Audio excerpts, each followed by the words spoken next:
Le rythme, il est surtout, il vient de la façon dont on le lit. Évidemment qu'il y a certainement un rythme intrinsèque, mais la façon dont on, comme on disait dans le temps, mettait le ton, c'est de là que ça vient. Je pense que c'est la façon dont on laisse un temps indéfini à une virgule, à des points de suspension, la vigueur qu'on met dans un point d'exclamation. Le rythme, il vient, je pense, de ça. C'est personnel, c'est ça qui est formidable. C'est à la fois, il y a quelque chose qui est sans doute qui est figé, un peu imposé, mais le fait de se l'approprier, c'est là où on déclenche une rythmicité. Qui, si ça se trouve, mon texte que j'ai choisi à 3 temps vifs, peut-être qu'il fonctionnait à 5/8 d'un bout à l'autre.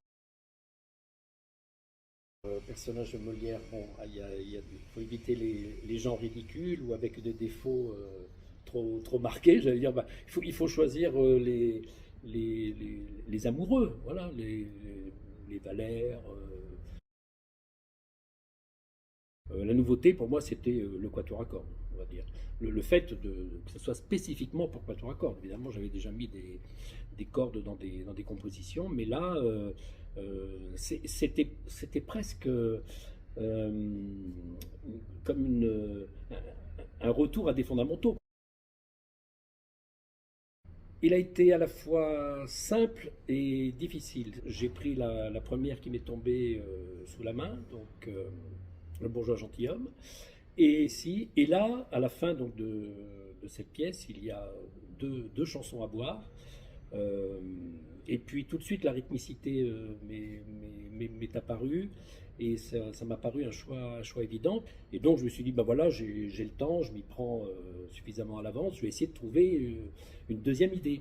Et là, je me suis rendu compte finalement qu'on avait vraiment on s'était mis un peu dans la difficulté. Et puis, bon, j'ai regardé tout Molière. Et même en survolant, voilà, je suis confronté à cette difficulté de retrouver un autre texte qui m'accrocherait. En tout cas, celui-là, il me plaît, il a été spontané. C'est difficile d'aller au-delà de mon piano, voilà, que j'adore, qui est pour moi le roi des instruments. J'ai une prédilection aussi pour tous les instruments,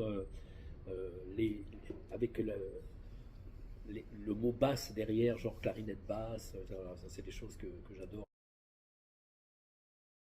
À moi, si j'étais à quatuor, hier, je me suis dit, je vais réécouter, je pense, mon préféré, en tout cas celui qui fait que je ne m'ennuie jamais, que j'ai à la fois envie de le voir, de l'écouter, mais qui aussi peut se dispenser justement du côté visuel. C'est les métamorphoses nocturnes de Ligeti. J'adore ce quatuor. Pour moi, c'est un résumé de tellement d'autres compositeurs. Il y a une vie, il y a des contrastes. Enfin, pour moi, c'est du génie à l'état pur. Donc, j'adore. Si j'étais un quatuor, ce serait vraiment celui-là.